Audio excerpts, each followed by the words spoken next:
Put yourself in the sun-scorched Badlands of prehistoric North America, 25 million years ago. In the center of a dry, cracked riverbed, a pack of hyenodons, heavy, wolf-like predators with shearing teeth, are desperately tearing into the carcass of an early rhinoceros. They have spent hours exhausting themselves in the blistering heat to make this kill. They are deadly pack hunters in their own right. Suddenly, the pack leader stops chewing. Its ears pin back. The wind has shifted, and carried on that breeze is the heavy, suffocating scent of pure, unadulterated violence. The birds in the scattered brush go completely silent. The apex predators begin to nervously back away from their own hard-earned meal. Through the thick, swirling dust of the plains, a silhouette emerges. It stands nearly 6 feet tall at the shoulder. It weighs over 2,000 pounds. It features a towering humped back, a neck as thick as a modern bull, and a heavily armored skull the exact size of a motorcycle. It doesn't sprint, it doesn't roar. It simply marches directly into the center of the feeding frenzy, relying on the terrifying certainty that absolutely nothing on this continent can stop it. The pack of wolves scatters into the brush, and the monster begins to eat the rhinoceros, bones and all. Welcome to the Oligocene epoch, and welcome to the brutal, unforgiving reign of Daeodon, the Hell Pig. To understand how a nightmare like Daeodon evolved, you have to understand the world it was born into. Because it was not born into a stable, peaceful world. 40 million years before Daeodon walked the Earth, the asteroid had hit. The giant reptiles were gone. And the surviving mammals, small, nocturnal, hiding underground in the dark, had crawled into the light of a planet that was rebuilding itself from ash. For millions of years, it looked like a new beginning. The dense, suffocating post-impact jungles slowly gave way to open woodlands. The mammals grew larger, bolder, more diverse. Early horses, early rhinoceroses, early camels. Without the crushing dominance of the giant reptiles overhead, life was expanding in every direction at once. It looked like an Eden. But here's the truth about biological Edens. The moment one predator throne goes empty, the environment will spend millions of years quietly, patiently engineering the most extreme possible weapon to fill it. Not a modest predator, not a careful one. A weapon calibrated by decades of brutal seasonal drought, lethal competition, and an unforgiving landscape that executed weakness on the spot. The North American Oligocene was not a paradise. It was a forge. And what the forge produced was the most perfectly ruthless terrestrial enforcer the mammal world had ever seen. But before we look at its weapons, we need to correct the single biggest lie in the history of paleontology about what this animal actually was. Because everything you think you know about the hell pig is wrong. The name hell pig is a complete, scientifically documented lie. Look at the artistic reconstructions from early textbooks. The bristly hair, the cloven hooves, the shovel-like snout. Paleontologists in the 19th century took one look at the fossilized skeleton and immediately classified it alongside modern wild boars and warthogs. They called them Entelodonts. For decades, the public was told this was simply a giant, terrifying farm animal. But over the last 20 years, advanced DNA mapping and skeletal microanalysis have revealed the truth. Entelodonts were not related to pigs at all. If you trace their evolutionary bloodline down the phylogenetic tree, their closest living relatives today are hippopotamuses and whales. Take a second to process that. Imagine the territorial aggression of a bull hippo, an animal responsible for more human fatalities in Africa every year than lions, leopards, and crocodiles combined. An animal so explosively violent that experienced rangers consider it the continent's most dangerous land creature. An animal that will charge a motorboat out of pure territorial fury. Now pull that hippo out of its river. Strip away the aquatic body fat. Replace it with the lean, hardened muscle of an animal shaped by decades of blistering drought. Mounted on 4 long, heavily muscled legs built for ground coverage.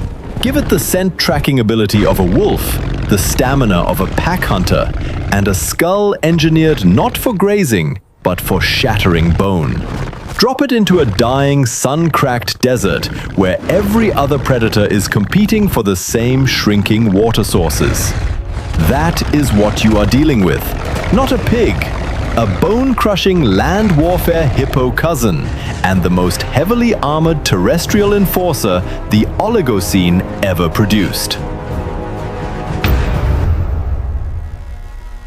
To truly grasp how Daeodon enforced its rule, you only have to look at one piece of its anatomy: the skull. Standing almost 6 feet tall at the shoulder, this animal carried a head nearly 3 feet long.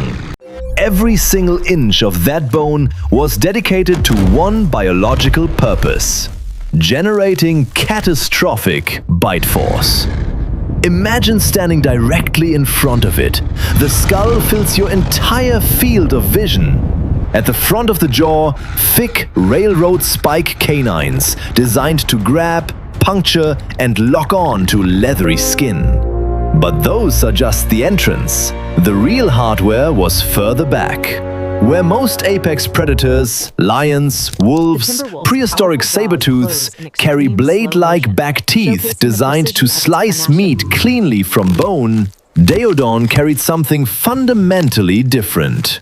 Its premolars were incredibly thick, blunt, and heavily rounded, shaped exactly like blacksmith's anvils. It was not a meat slicer. It was a bone detonator. Scientists call this feeding behavior osteophagy, the deliberate, systematic eating of bone. When Daeodon bit down on a rhinoceros femur, it generated thousands of pounds of pressure, enough to shatter solid cortical bone into fragments and expose the high-calorie marrow inside. It consumed things that no other predator on the continent even bothered trying to eat. And we don't just suspect this, we have the forensic proof. Fossilized coprolites, ancient dung attributed to entelodonts, are packed with crushed, fragmented bone splinters. Its digestive system was an incinerator. It left absolutely zero waste. But carrying a 3-foot skull creates a severe mechanical problem, one that forced Daeodon to evolve a second biological secret hidden on its face. And when scientists first found it, it confused them for decades. If you look closely at a skull of Daeodon, you notice something strange. These are heavy, bony protrusions jutting outward from its cheeks and lower jaw like gargoyle ornaments. They look decorative. They look almost architectural. For decades, scientists genuinely did not know what they were for. Were they display structures for mating season? Were they some form of armor for intraspecific combat? They showed up in almost every specimen, but matched nothing in the known anatomy of any living relative. Biomechanical modeling finally solved the mystery. They were anchor points, structural scaffolding. The muscular rigging required to generate enough bite force to shatter a rhinoceros femur was so extraordinarily thick and dense that the skull itself did not have sufficient bone surface to attach it. The cheek flanges were the body's engineering solution. Extra bone architecture bolted onto the outside of the skull just to give those muscles somewhere to root. This skull was not just a weapon, it was a load-bearing structure. And to hold it upright, to stop that massive, front-heavy head from dragging its nose into the dust, Daeodon evolved one final piece of biological infrastructure, a towering muscular hump across its upper back, anchoring the thick neck tendons required to lift and swing that skull with force. Similar to the dorsal hump of a modern bison, but built for a completely different purpose. Not for warmth, not for fat storage, for mechanical leverage. It wasn't built for grace, it was built to break things. And the things it broke were not always the things it hunted. Because of this size and armor, Daeodon operated on a hunting strategy unlike almost any other predator of its era. Most of the time, it simply didn't hunt. It was an obligate klepto-parasite, the ultimate highway robber of the Oligocene, and it was extraordinarily good at it. If you examine the eye sockets of the hell pig, they face the sides of the skull, not forward. It lacked the strong binocular vision of a pursuit predator. It couldn't track fast-moving prey over long distances, but its enormous, cavernous nasal cavity more than compensated. It could detect the scent of fresh blood and rotting meat from miles away, carried on the dry Oligocene winds across the open Badlands. So picture this. You are a hyenodon. You and your pack have spent 2 hours running down an early rhinoceros in the blistering midday heat. You are exhausted, panting, beginning to feed. The hard part is done. And then the wind shifts. You hear it before you see it. That slow, rhythmic, ground-shaking thud. The hump appears first over the dust horizon, then the motorcycle skull, then the full 2,000 pounds of it, moving toward you with the unhurried certainty of something that has never lost this negotiation in its entire life. It doesn't charge. It doesn't threaten. It just keeps walking toward your kill. The choice is not complicated. Move or become part of the meal. That was the economy of the Oligocene Badlands. Daeodon was the tax collector, and every predator on the continent paid. If Daeodon could effortlessly terrorize entire packs of apex predators without breaking a sweat, what did it actually fear? The fossil record answers this with brutal, physical clarity. The only thing capable of matching a Daeodon was another Daeodon. When severe droughts hit and the carcass supply dried up entirely, two rival hell pigs would inevitably converge on the same rotting kill in the baked dirt of a dry riverbed.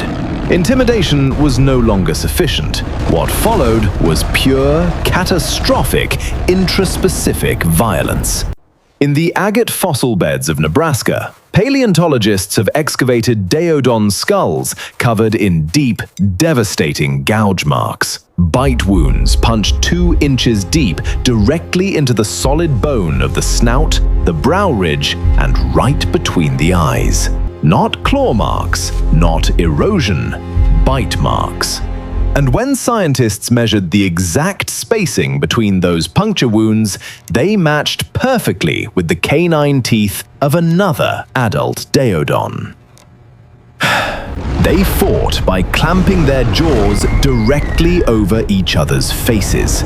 2,000 pounds of bite force applied to the most vulnerable part of the skull, at point-blank range with no space to absorb the impact. Here is what makes this truly staggering. The bone surrounding those bite marks shows intense calcification, the biological signature of a wound that healed over weeks and months. These animals were surviving having their faces systematically destroyed by rivals of equal size and power, and living to carry those scars for years afterward. The Badlands of the Oligocene were not just a landscape, they were an ongoing, brutal, territorial war, fought in the dust and the heat over bones and blood by animals too armored to die easily and too hungry to back down. For millions of years, Daeodon enforced its rule without limitation. The Badlands of North America were its permanent kingdom. Sun-baked, brutal, familiar. Every dry riverbed, every cracked watering hole, every predator pack for 100 miles knew the sound of those footsteps and made room. And then, slowly, the world it was built for began to disappear. It did not happen overnight. That almost would have been merciful. Instead, it happened across thousands of generations, so slowly that no single animal could sense the change, only feel its consequences. The Oligocene was ending. Global temperatures were dropping. The ice caps at the poles expanded, drawing moisture out of the atmosphere. The scattered woodlands and thorny brush of North America, the terrain Daeodon had spent millions of years mastering, the dense cover it used to close distances on prey, the shade that made the blistering midday heat survivable, began to thin. And then, slowly, it was replaced by something that had never existed on this continent in this scale before. Grass. Endless, open, flat, sun-bleached grass, stretching to the horizon in every direction with nowhere to hide, no canopy overhead, no brush to stalk through. Put yourself on those plains. Feel what this new world meant. You are 2,000 pounds. You cannot sprint for distance. You were built for short, violent, decisive contact in terrain that forced prey into corners. And now, there are no corners.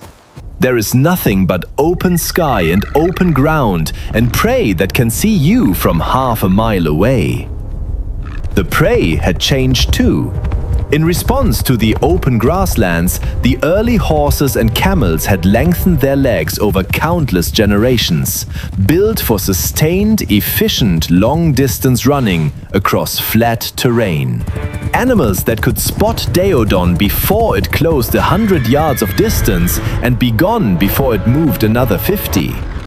The siege engine was still powerful, but the battlefield it was engineered for no longer existed. A predator that can no longer catch prey is not yet finished. It can still steal, it can still intimidate. As long as other predators on the landscape make kills, a 2,000-pound enforcer can still walk in and collect its tax. But then, across a newly formed land bridge connecting Asia to North America, something crossed over that had never existed on this continent before. The Amphicyonids, the bear dogs. Picture them clearly because they matter. The body of a bear, dense, heavily muscled, built to absorb punishment. But mounted on the long, efficient legs of a wolf, with the social intelligence of a pack predator that had been hunting in coordinated groups for millions of years.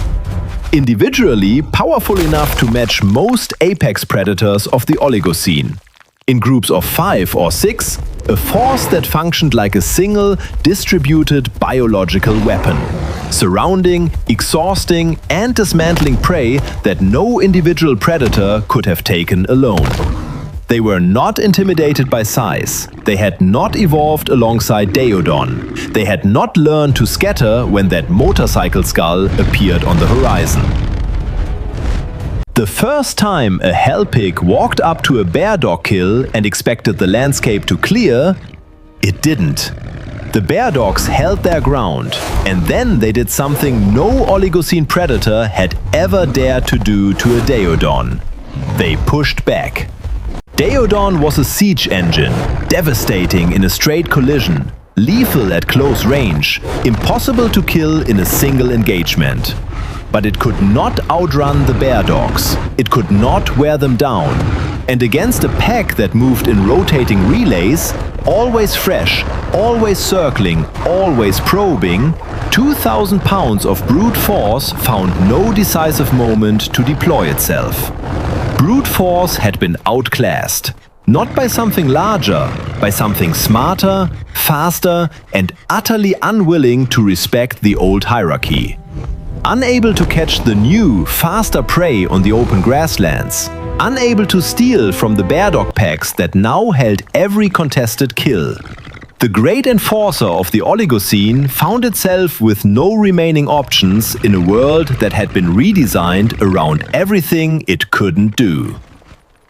And so, somewhere in the dust of the newly expanded North American plains 19 million years ago, something happened that would have been unthinkable 10 million years earlier.